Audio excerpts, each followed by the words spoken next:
Today I'm going to talk about sports performance and the role the past has on sports performance. Sports performance is a fascinating beast, right? At least I think it is. So goddamn interesting. So weird too.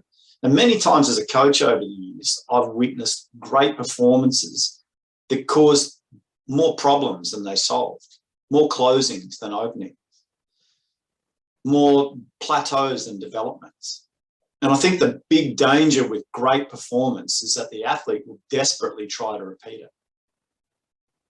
And if that performance fails to materialize again, things can quickly go south, get real messy. And that searching starts a search for what has gone wrong and how it can be fixed, even though there was success that was preceded it. So the problem is that it takes the athlete into a land of confusion called judgment through the content of what they think, mind, belief, and experience. You know, I've experienced a great race. I want to make it happen again. So what's the problem with this picture? The problem is the past. That's the problem. There's an old saying that really resonates here. You can never go back. Never. The past is gone. The future's not here yet. So when we try to emulate the past, we get ourselves into all sorts of trouble. The past is gone. And regardless of what's happened, positive or negative, it's over and it's not here anymore. It's in a postcode that doesn't exist. It's gone. So one of the key issues with a great performance is that we rack our brains trying to remember every link in the chain that led to that performance. You know why? So we can do it again. And that doesn't bring anything fresh. That just brings staleness. And when we never remember the links in that chain, the way they actually appeared, we get confused because we replay the performance in our mind, and judgment is always mixed into that space in which we view the past. So we're trying to make something happen again, which is fair enough. We need to, but we need to employ what we've got here now to make the damn thing work. And what does that mean? It means you're not going to get to the truth by sifting through the past. So we end up making choices based on the view of what happened, not what is happening. That's a problem in training, right? Even if you've had a great race. We're now setting ourselves up for future and past-based thinking in performance. And as an athlete coach and a mental skills coach, this has to be one of the slipperiest slopes for any athlete looking for the key: consistency. Consistency is king. So I have a personal tag for this athlete problem that I call the brass ring syndrome, right? And the brass ring syndrome usually affects an athlete on an upward bell curve of improvement. They're on the improvement curve. They get lost in this process by rushing. They have one good race and then they rush the brass ring. And that applies to all of us in any endeavour, in any process. And so it leads to us, instead of making incremental small changes, we rush and make wholesale changes, chasing an even greater bell curve of improvement. And what do we get? We get the opposite, because this action leads us away from what we did to get the result in the first place. Do you know what I mean? It's just common sense.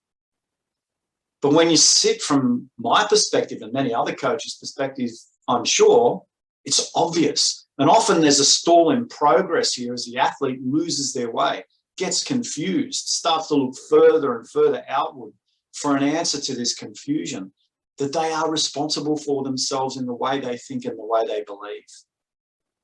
So this often leads to even more changes through trying to repeat something that's in a past that is now gone. Right? And then, of course, there's often a freak out and they start trying to retrace the steps that they made in the past. Bad idea. You know, it just leads to even more confusion when it doesn't work, and it won't work. Not in exactly the same way. We can use guidelines, we can use models and structures, but the present moment appears the way that it appears. Not interested in what you've done before. So there's only one answer to all of this confusion. It's simply called now. Here. some advice, if this talk is ringing your bell, keep in mind every day and in every session that the past is gone. And for God's sake, give it permission to leave. Don't hang on to it. And if you're pulling it forward, the illusion is contributing to your confusion.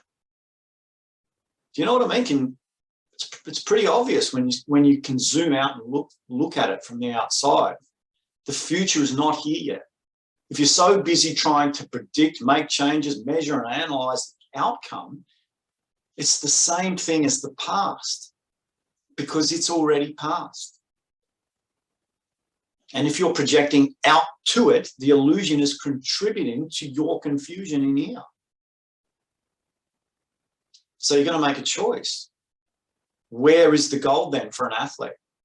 Here, now, in every session. I mean, in the process itself. And the more grounded and present you are in this session that you're in right now, the more you'll get out of it, both physically and psychologically. And if you must ask questions,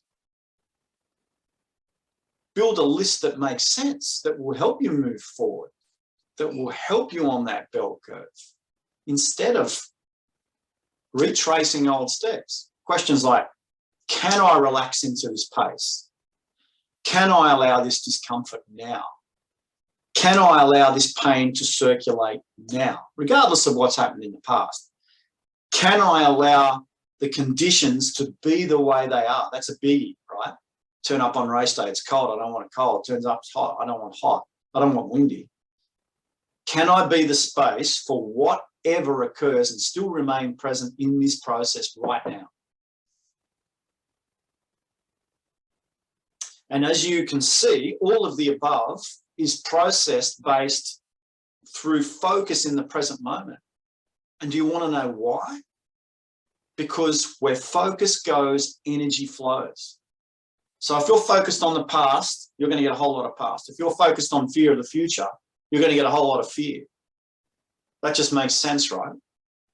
And do you know we have the ability to control where our focus and where our awareness goes? We have that ability because you're choosing your focus.